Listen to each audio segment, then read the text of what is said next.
नमस्कार दोस्तों, मैं आपका सीएस अक्षय बेवड़े।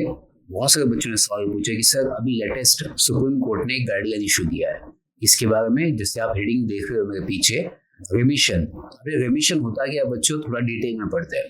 देखिए बच्चों, अगर कोई क्रिमिनल है, कोई कन्विक्ट है, जिसे कोर्ट ने ऑर्डर दिया है कि ये कन्विक्ट है, ये क्रिमिनल है, जिसको सजा है 10 साल की सजा अनाउंस की है। अब किसी बंदे को या किसी क्रिमिनल को 10 साल की सजा अनाउंस की है, तो वो 10 साल की सजा अगर 7 साल तक की जाती है तो उसे रेमिशन कहा जाता है। रेमिशन का मतलब होता है रिडक्शन इन सेंटेंस। आपकी जो सेंटेंस है 14 साल 10 साल, उसमें रिडक्शन करना, उसे रेमिशन कहा जाता है।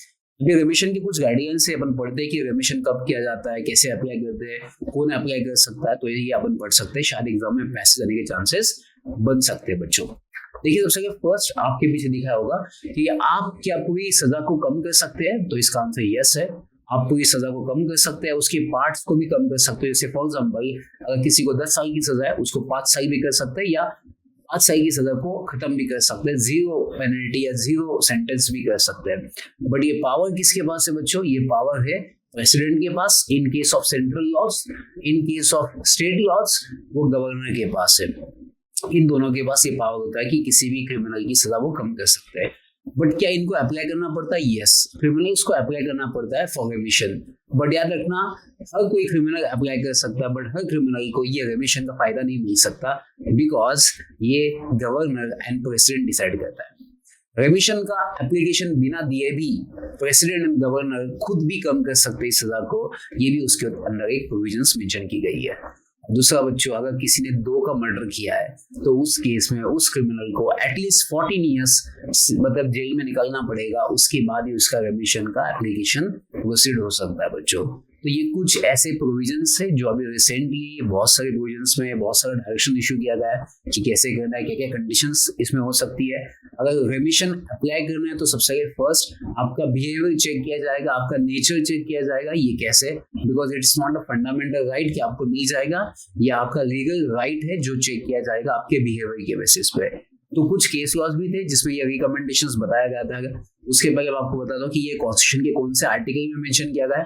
तो कॉन्स्टिट्यूशन का आर्टिकल 72 बात करता है बच्चों, जो प्रेसिडेंट की पावर की बात करता है। आर्टिकल 161 बात करता है, जो बात करता है गवर्नर की बात करता है बच्चों।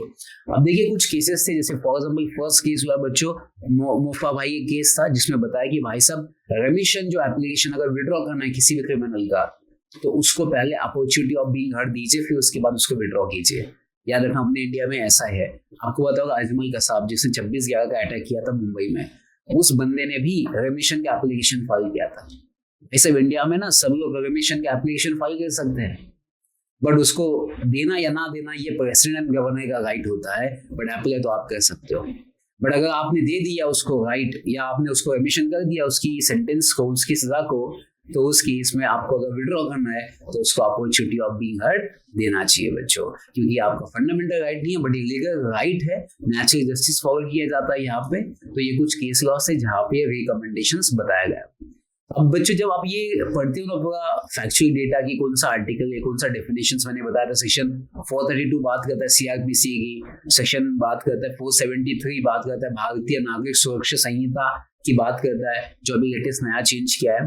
तो ये एक्ट के अंडर सेक्शंस, उसकी प्रोविजंस, उसके बाद कॉन्स्टिट्यूशन में क्या प्रोविजंस है, कौन से आर्टिकल में लिखा है, किसके पास पावर है, तो ये अगर आपने पढ़ लिया ना बच्चों, आप कोई भी एग्जाम में क्वेश्चन सॉल्व कर सकते हो। अभी इसको रिवाइज कैसे करना है बच्चों, बहुत सारे बच्चे कंफ्यूज होते हैं कि सर रिवाइज कैसे करना है। देखिए अगर मैं स्टूडेंट होता ना तो मैं कैसे रिवाइज करता। सबसे फर्स्ट मैं यहाँ पे पढ़ूंगा बच्चों सेक्शन 473 भारतीय नागरिक सुरक्षा संहिता। इसके अंदर मेंशन किया कि ये जो पावर है अप्रोप्रिएट गवर्नमेंट विल डिसाइड। अभी अप्रोप्रिएट गवर्नमेंट कौन होता है बेसिकली बच्चों? सेंट्रल गवर्नमेंट, स्टेट गवर्नमेंट, या आपका लोकल म्युनिसिपल पंचायत है तो वो डिसाइड करता है।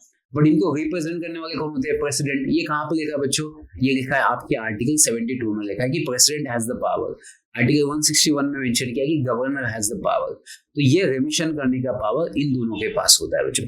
तो ये आपको रिवाइज करना पड़ेगा। एग्जाम में क्वेश्चंस कैसे आता है बच्चों ये सब करने के बाद? देखिए आपके सामने ये क्वेश्चन, ये क्वेश्चन का आंसर आप मुझे बताइए, और ये आंसर आप मुझे कमेंट बॉक्स में बताइए कि इसका आंसर क्या आना चाहिए। देखिए मैंने आपको अभी बता दिया था कि ये जो रेमिशन है, ये रेमिशन कौन पावर एक्सरसाइज करता है, किसके पास ये पावर है। तो आप मुझे ये आपके सामने स्टेटमेंट दिया है, ये स्टेटमेंट का अगर आपने आंसर दे दिया तो आप मैं बताओ ना, आपको यूपीएससी है, एमपीएससी है या क्लैट की एग्जाम या कोई भी एग्जाम में ऐसे क्वेश्चंस कंसेप्चुअल बेसिस पे आते हैं। अगर आपकी कंसेप्ट क्लैरिटी बहुत अच्छी है तो आप इसका आंसर बहुत अच्छे से दे सकते हैं।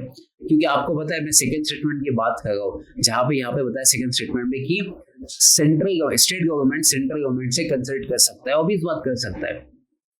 कुछ मैटर्स ऐसे हो सकते हैं जहाँ पे स्टेट गवर्नमेंट क्या कर सकता है, सेंट्रल गवर्नमेंट से कंसल्टेशन ले सकता है कुछ मैटर्स के लिए। तो आपके सामने ये दो स्टेटमेंट है, इसमें से कौन सा करेक्ट स्टेटमेंट है।